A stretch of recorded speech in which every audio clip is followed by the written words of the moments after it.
Саламатсыздар ма оқушылар, сіздермен бірге Айнұр апай. Бүгінгі видеода 8-ші сынып алгебра пәнінің 1-ші тоқсандағы 1-ші БЖБ-ның 2-ші нұсқа есептерін талқылайтын боламыз. Видеоға лайк басып, каналға тіркеліп және қоңыраушаны басуды ұмытпаңыздар. Сонымен қатар осы видеоны достарыңызға да жіберіңіздер. Ал біз бастайық. 1-ші БЖБ бұл квадрат түбір және иррационал өрнек тақырыбына арналған, және 2-ші нұсқада алдарыңызда көріп тұрғандай 5 тапсырма берілген. Олай болса, 1-ші есепті талқылап бастайық. 1-ші есеп төмендегі берілген нақты сандардың ішінен иррационал сандарды теріп жазыңыз дейді. Иррационал сандар дегеніміз не? Иррационал сандар дегеніміз бір санды екінші санға бөлген кезде шексіз сан шығатын болса, сол сандарды иррационал сандар деп айтамыз. Немесе түбірдің астынан бүтін сан болып шықпайтын сандар болса, оларды да иррационал сандар деп айтамыз. Олай болса, есебімізге оралайық. Бізге берілген нақты сандар біріншісі 13. 13 деген ол бүтін сан, сондықтан ол иррационал санға жатпайды. Келесі минус 6-дан 5, яғни 5-ті 6-ға бөл деген сөз. 5-ті 6-ға бөлетін болсақ, шексіз сан шығады, сондықтан минус 6-дан 5 бұл иррационал санға жатады екен. Келесі сан түбір астындағы 5, 5 түбірдің астынан бүтін сан болып шықпайды, сондықтан түбір астында 5-те иррационал санға жатады. Ендігі өрнек түбір астында 3 қосу түбір астында 5. Бұл да иррационал сан болып табылады, себебі 5 түбірдің астынан бүтін сан болып шықпайды. Сәйкесінше мына өрнекте түбірдің астынан бүтін сан болып шықпайды. Түбір астында 3 қосу түбір астындағы 5-ті иррационал сан деп жазып қоямыз. Келесі түбір астында 36. 36 түбірдің астынан 6 болып шығады, сол себепті ол иррационал санға жатпайды. Келесі 5 түбір астында 2, 2 түбірдің астынан бүтін сан болып шықпайтын болғандықтан 5 түбір астында 2 ол иррационал сан болып табылады. Пи деген бұл бізде жуықтап алынған шама, 3,14 деп негізі бұл да иррационал сан, себебі ол шексіз кете беретін сан. Келесі 9 бүтін периодта 3 деп тұр. Есімізге түсірейік, 9 бүтін периодта 3 дегеніміз ол белгілі бір санды бөлген кезде 9 бүтін 3 деп осылайынан шексіз сандар шыға берген сан болатын. Сол себепті 9 бүтін периодта 3 деген ол да иррационал сан болып табылады. Және соңғы санымыз да иррационал сан болып табылады, себебі бұл санның да шыққан жауабы міне біз көріп тұрмыз соңғы жағында көп нүкте, яғни шексіз кетіп жатқан жауап деген сөз. Бұл да иррационал сан болып табылады екен. Келесі 2-ші тапсырма. Арасында А нұсқасында түбір астында 6, Б нұсқасында түбір астында 123 саны орналасатындай етіп, тізбектес 2 бүтін санды табыңдар дейді. А нұсқасын қарайық, яғни түбір астында 6-ның екі жағында тізбектес сандар болу керек. Және олар бүтін сандар болу керек. Енді біз түбірдің астынан тек қана белгілі бір санның квадратын ғана бүтін сан қылып шығара аламыз. Ендеше есімізге түсіреміз. 6-дан үлкен белгілі бір санның квадраты болатын қандай сан бар? Ол бізде түбір астында 9. Түбір астында 9-дан 3 шығады екен. Және 6-дан кіші ол түбір астында 4. 4-тен 2 шығады. Сонда түбір астындағы 6-ның екі жағында жатқан бүтін сандар ол 2 және 3 деген сандар екен. Келесі Б нұсқасын қарастырайық. Бұл жерде түбір астында 123 деген санның екі жағында тізбектес тұрған бүтін сандарды табуымыз керек. Енді бұл жерде 123-тен үлкен түбір астынан шығатын, яғни белгілі бір санның квадраты болатын санды табуымыз керек. Ол әрине 144. 144 дегеніміз ол 12-ның квадраты. Және 12-ның алдында түбір астында 123 деп жазып қоямыз. Енді бұлар тізбектес болғандықтан, 12-ның алдындағысы ол әрине 11 болу керек. 11-дің квадраты ол түбір астында 121. Сонда міне түбір астында 123-тің екі жағында орналасқан сандар, олар 11 мен 12 екен. Жалпы бұл есептерді тез шығару үшін 2 орынды 20-ға дейінгі сандардың квадратын білсеңіздер жеткілікті. Сол кезде мына сандардың квадраттары бірден есіңізге түсіп, және мына сандарды тауып алуға болады. Келесі 3-ші есеп, бөлшектің бөліміндегі иррационалдықтан арылып, өрнекті ықшамдаңыз дейді. Иррационалдықтан арылу дегеніміз, яғни мына түбірден құтылу деген сөз. Ал түбірден біз қалай құтыла аламыз? Әрине оны квадраттау арқылы. Олай болса, бұл жерде қазір біз 7-ші сыныпта өткен қысқаша көбейту формуласын есімізге түсіруіміз керек. Оның ішінде а квадрат минус б квадрат деген формуланы, яғни квадраттардың айырмасы. Ол жіктеледі а минус б деген жақша және а плюс б деген екі жақшаның көбейтіндісіне жіктелетін еді. Енді біз мына жерде өрнегімізде қазір айырмасы тұр. Енді бізге осы екі өрнектің қосындысына көбейтетін болсақ, сонда біз олардың квадраттарының айырмасын алады екенбіз. Олай болса жазайық. Бірінші бөлімін жазып алайын. 1 минус 2 түбір астында x бірінші жақшада. Енді екінші жақшада дәл осы екі өрнектің қосындысына көбейтеміз. 1 қосу 2 түбір астында x-ке.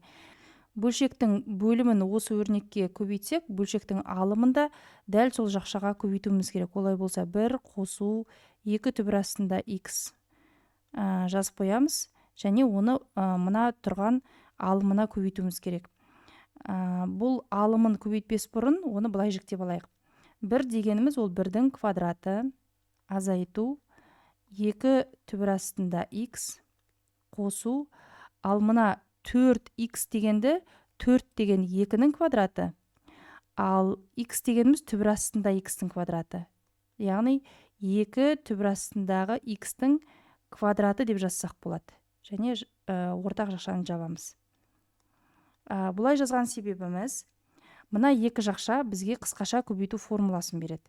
Есімізге түсіретін болсақ, 7-ші сыныптағы кубтардың қосындысы деген формуланы жіктейтін болсақ, а плюс б екінші жақшада а-ның квадраты минус а мен б-ның көбейтіндісі және қосу б-ның квадраты болып жіктелетін еді.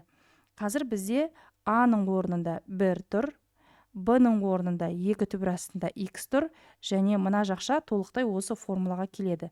Олай болса, 1-дің кубы қосу 2 түбір астында x-тің кубы болып ықшамдалады алымы, ал бөлімі ол квадраттардың айырмасы дедік, яғни мына түрге келтіреміз. 1-дің квадраты азайту 2 түбір астында x-тің квадраты болады.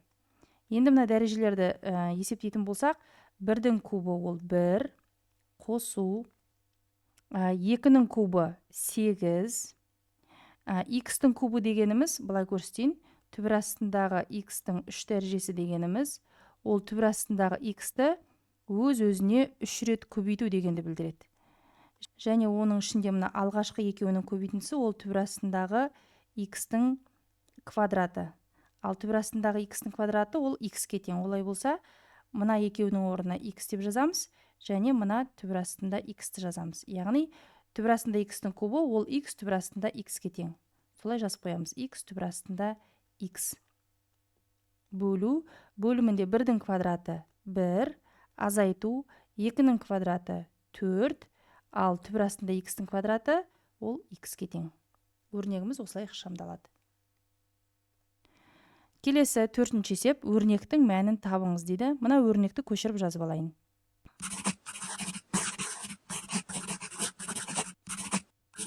Енді жақшаны ашамыз. Жақшаның сыртында тұрған мына түбір астында 5-ті жақшаның ішіндегі әрбір өрнекке жеке-жеке көбейтіп шығамыз.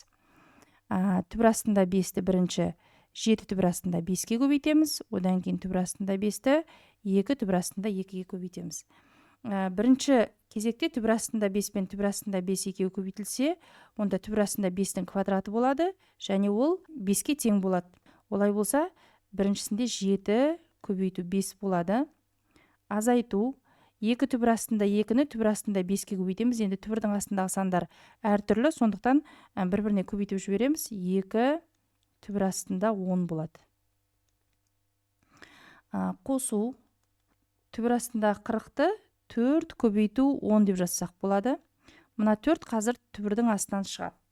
Олай болса, 7-ге 5-ті көбейтсек 35, азайту 2 түбір астында 10, қосу, мына 4 түбірдің астынан шыққанда 2 болып шығады, ол 2 түбір асты 10-ға тең болады екен.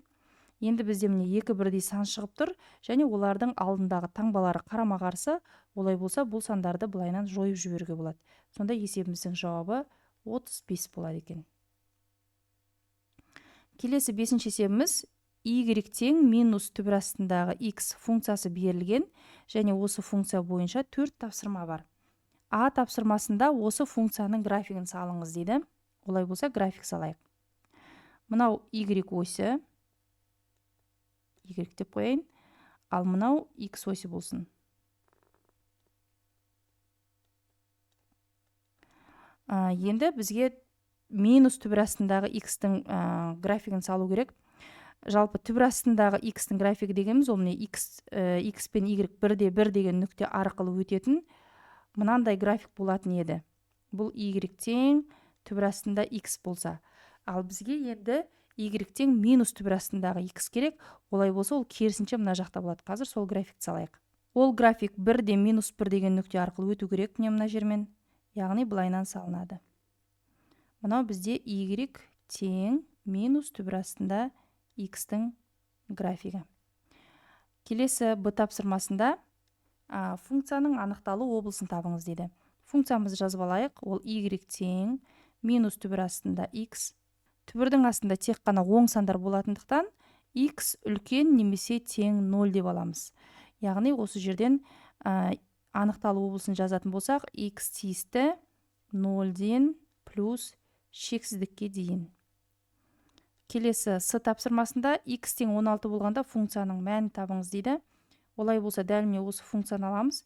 y тең минус түбір астында, енді x-тің орнына мына мәнін қоямыз. 16. y тең минус 16 түбірдің астынан 4 болып шығады, және түбірдің алдында міне минус тұр, сондықтан минус 4-ке тең болады. Келесі d тапсырмасында керісінше y минус 3-ке тең болған кездегі x-тің мәнін табыңыз дейді. Тағы да осы функциямызды аламыз. y-тің орнына минус 3-ті қоямыз, қалғанын көшіріп жазамыз. Минус түбір астында x. Екі жақтың минусы бір-бірімен жойылып кетеді. Сонда 3 тең түбір астында x болады. Енді екеуінің орнын ауыстырып жазайық, өйткені біз x-ті сол жақта жазып үйренгенбіз. Түбір астында x тең 3 деп аламыз. Және мына түбірден құтылу үшін екі жақты да квадраттаймыз. Түбір астында x-ті квадраттасақ, ол x-ке тең, 3-тің квадраты 9-ға тең. Сонда y минус 3-ке тең болған кезде x 9-ға тең болады екен. Балалар, осымен бүгінгі қарастыратын есептеріміз аяқталды. Есептердің шығару жолы түсінікті болса, видеоға лайк басып, каналға тіркеліп, және қоңыраушаны басуды ұмытпаңыздар. Сонымен қатар осы видеоны достарыңызға да жіберіңіздер. Ал мен сіздермен келесі видеоға дейін қоштасамын. Сау саламатта болыңыздар. Сіздермен болған Айнұр апай, оңай математика каналы.